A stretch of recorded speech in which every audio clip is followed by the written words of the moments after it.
E aí galera, aqui é Kenny do canal KMG Animes e tô aqui pra falar de anime mais uma vez. Dessa vez retorno com Baki, mais especificamente Baki Doll 2 ou 2018, pra falar aí do capítulo 130. Finalmente lançou, finalmente saiu, e agora eu vou trazer uma tradução preliminar e comentar com vocês. Claro, não é aquela narração com trilha sonora, aquele negócio todo, é só uns comentários aí sobre, no caso, o capítulo. Ele já está completo, e o mais interessante sobre tudo isso é que eu gostei desse capítulo, cara. Eu fiquei empolgado com esse capítulo por algumas coisas em específico. Mas antes de comentar sobre tudo, antes de falar sobre esse capítulo, devo te lembrar que aqui no canal tem bastante conteúdo de anime, inclusive chance nova temporada, entre outras coisas. Então, se você curta esse tipo de conteúdo, deixarei um card aqui em cima com alguns exemplos para vocês, inclusive a narração de Garoto, que faz parte aí do universo de Baki.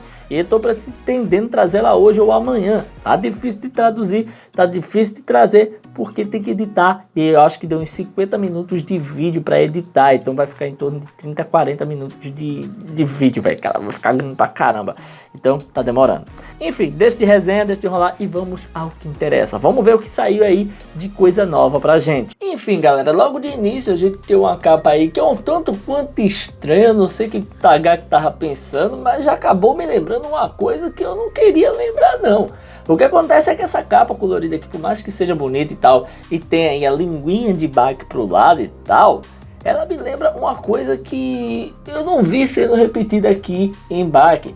Lembra lá da saga Tokubatsu Ren, né, que tem ali, no caso o Baki tendo as relações ali com a sua namorada, no caso a primeira vez dele, perdendo a virgindade e tal. Sim, se você olhar bem, essa primeira página parece ter sido bem inspirada na página traseira do volume de Tokubatsu Ren. Então, se ele queria fazer uma foto um tanto legal, ele acabou me lembrando de uma foto que remete a coisas estranhas ou coisas que não se deve fazer na hora da luta, né? É uma luta bem diferente. Mas enfim, deixando de lado essa primeira foto, que sim, é bem legal, a gente parte para a outra parte da história. Logo a gente vê um pezão gigante na casa do Tokugawa, e aí em seguida partimos para outro momento onde a gente vê que é o Kiraya que está treinando. Vale lembrar que o Kiraya começa a lutar várias vezes ali, chutando o ar, e é uma velocidade insana. A gente sabe que o Kiraya tem uma super velocidade nos seus pés, mas não é só os pés, porque a gente vê também que os punhos de Kiraya estão sendo usados, então provavelmente o Kiraya também saiba usar seus punhos, apesar da gente não ver ele lutar com eles nunca. Inclusive, ele vai pra frente ali mostrando que de fato ele está pensando com algo relacionado aos punhos. Por quê? Quando a gente vai pro passado, que vai ver o que ele tá pensando, que a gente vê Tokugawa ali de surpresa e tal, a primeira coisa que a gente vê Tokugawa falar é o seguinte, que o visual de Orochi Dope está crescendo dia após dia, e ele é como um machado afiado, que foi até mesmo o que era visto pelo Kiraya em si. E o Tokugawa ainda vai mais além, né, dizendo que ele está muito bom no geral, ele está recebendo cada vez mais poder ou algo semelhante. Lembrando que isso aqui é uma tradução preliminar, então pode ter erros, né? Mas e aí ele começa a falar com o Kiraya e diz que Orochi Dopo não é apenas um machado afiado, ele tem um poder de cortar a lenha grossa como um machado, e também tem a delicadeza de raspar o cabelo como uma navalha ali, né? Como se você tirasse o cabelo, no caso da barba, como uma navalha tranquilamente. Então o Dopo ele consegue ser tanto delicado como também extremamente poderoso. E ali o próprio Kiraya começa a pensar sobre isso e imaginar que tipo de arma ele seria. E ali se é dito que ele era uma arma única, algo que não pode existir. Interessante isso aí, né? E no final das contas, vemos que o Kiraya está de olho com uma garrafa na frente dele e está tentando ali se concentrar para fazer um treinamento e conseguir algo. O que é simplesmente chutar essa garrafa. A gente vê que ele dá um chutão, e isso é uma coisa interessante, né, que a gente vê muito na internet o pessoal treinando isso, né, chutar bem especificamente a pontinha da garrafa para abrir ela completamente. Claro que a gente vê que a diferença aqui entre Kiraya e esse pessoal é o fato que a garrafa está completamente cheia e pesada, e ela está completamente fechada, não é uma garrafinha que está ali aberta facilmente e só é bater devagarzinho. Então o fato é que Kiraya está treinando para ser delicado como o Dopo. Ele viu aquele meio que bateu ali um ciúme ou uma vontade de se preparar mais. Ou simplesmente ele está treinando da mesma forma porque ele já era forte em si. Ele pega a garrafa para tomar na próxima página e a gente vê que o Tokugawa vai até mesmo falar com ele, chega lá rindo e diz o seguinte: Toppo não é apenas uma navalha ou algo assim, né? Dizendo mais uma vez que viu que ele tá treinando algo semelhante para ficar calmo como o Doppo ou algo assim. Ele pega a ponta da garrafa ali, né? A boquinha dela, a tampa, e diz o seguinte: navalha não é o suficiente para ele. E também até mesmo o próprio Kiraya completa ele dizendo: ele também é um divertido machado, dizendo que, olha, o cara pode transitar entre isso, ele pode ser tão delicado e fazer coisas específicas como a lâmina comum, como também pode ser uma lâmina bruta, né, sair destruindo tudo. Isso é legal de ver. A gente viu que o próprio Doppo não foi colocado para baixo, né? Ele não se viu de escada para Kiraya.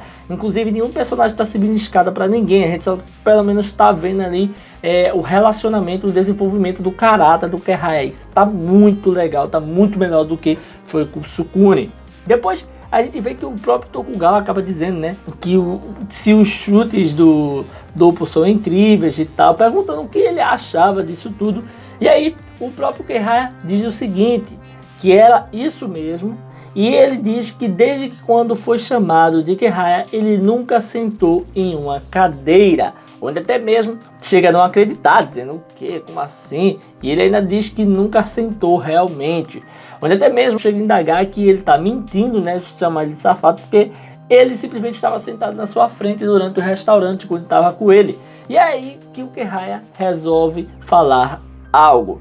Lembrando, tá? O Kiraya sentou sim, isso é uma hipérbole, porque a gente viu que ele estava sentado de fato quando estava falando com o Tokugawa. Mas eu creio que ele não vê aquilo como sentar, porque ali ele não sentou numa cadeira, ele estava no chão. Então, como ele estava prostrado com os joelhos para frente, eu creio que ele queria dizer isso. Não é que ele nunca botou a bunda no chão, é que ele, na verdade, nunca senta numa cadeira, porque quando ele está na cadeira, as coisas são diferentes. Mas, enfim, o que acontece é que durante a conversa o Kiraya diz o seguinte: eu fiz parecer que estava sentado, e logo depois o Tokugawa não acredita e ele explica que as nádegas deles estavam ligeiramente levantadas, ou seja, quando ele vai sentar numa cadeira, né, que deixa na posição de 90 graus, ele nunca senta, ele sempre usa essa cadeira para fazer um exercício, um treino, ele fica ali na posição que é semelhante a quem? Semelhante ao Dorian. O Dorian tá fazendo esse exercício para fortalecer suas pernas e tá enorme as pernas dele. Só que o Kiraya faz há 20 anos. E ali, na mesma posição, mantendo esse treinamento em dia, ele fala o seguinte para Tokugawa: assim. Onde ali o Tokugawa pergunta: como você comeu em pé esse tempo todo e tal? E ele acaba dizendo que é assim que vem acontecendo durante mais de 20 anos. E para ele é suficientemente confortável. Ele até mesmo explica que quando se sente confortável nessa faixa, ele fala, com as pernas dele mais tranquilas, ele começou a se transformar. De Kiraya, ele se transformou em um machado. Por isso que ele tem tanta força nos pés e nas pernas. Esse treinamento é muito eficiente para ele, foi eficiente para ele. Hoje em dia é mais como um passatempo, né? Ele diz que está confortável.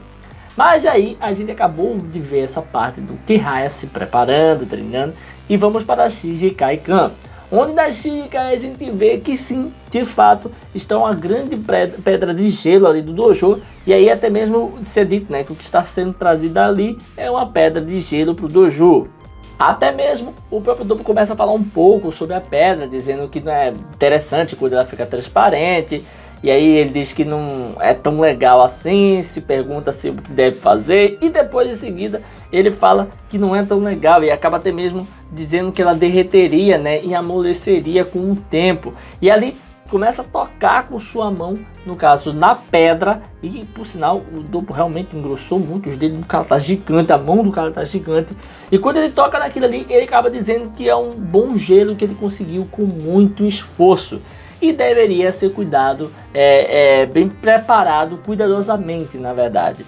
Os outros ficam olhando, tanto o Katsumi como um dos seus amigos ali, karatecas, e ali o Doppo se prepara e dá um belo de um golpe, né, com a palma da sua mão, né, com seu punho em si. Aquele golpe dado faz com que tudo que está ao redor, né, o gelo, se espedace e farele completamente. Logo em seguida, tanto o Katsumi quanto o homem ficam chocados. o Doppo para ali, né, começa a baixar na sua mão, dá uma risadinha e vai se achar um pouco cansado, e depois dali ele acaba dizendo que quer sair para comer e vai jantar com o pessoal. Pergunta para ele, disse.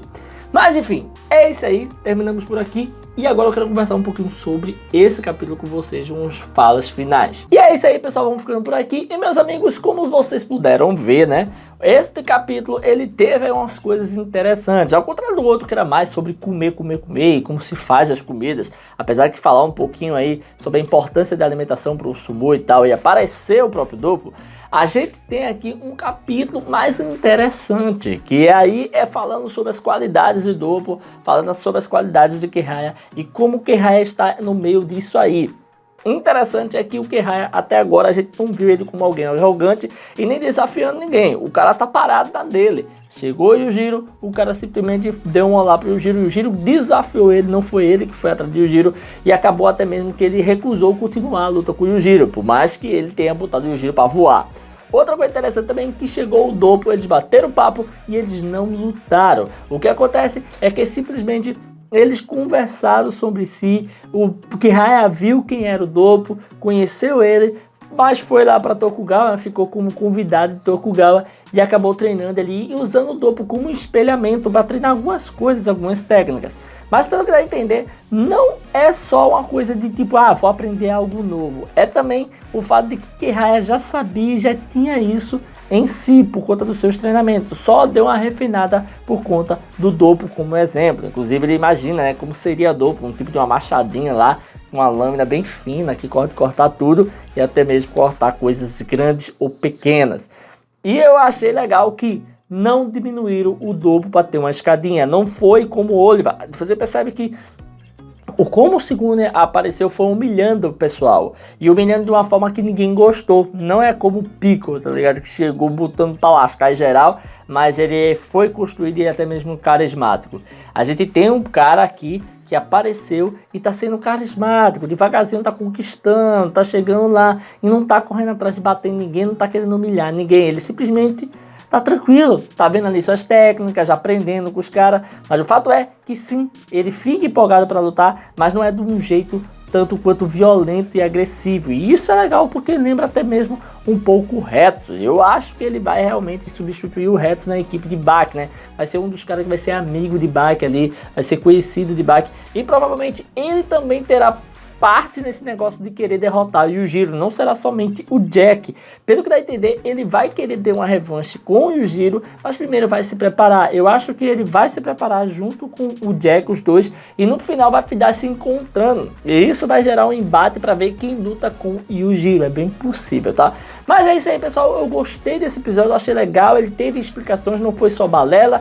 Teve algumas coisas ali onde mostrou, né, o próprio treinamento, que é o treinamento que o Dorian faz, que é para poder ficar mais forte com as pernas maiores, o próprio Kirraya faz. Então isso foi legal, foi interessante, eu gostei pra caramba. E é isso aí, pessoal. Se você curtiu esse vídeo, dá aquele like, comenta, se inscrever e ativar o sininho para estar recebendo notificações dos vídeos que eu postar aqui todo dia. Tranquilo? Valeu, galera. Fui!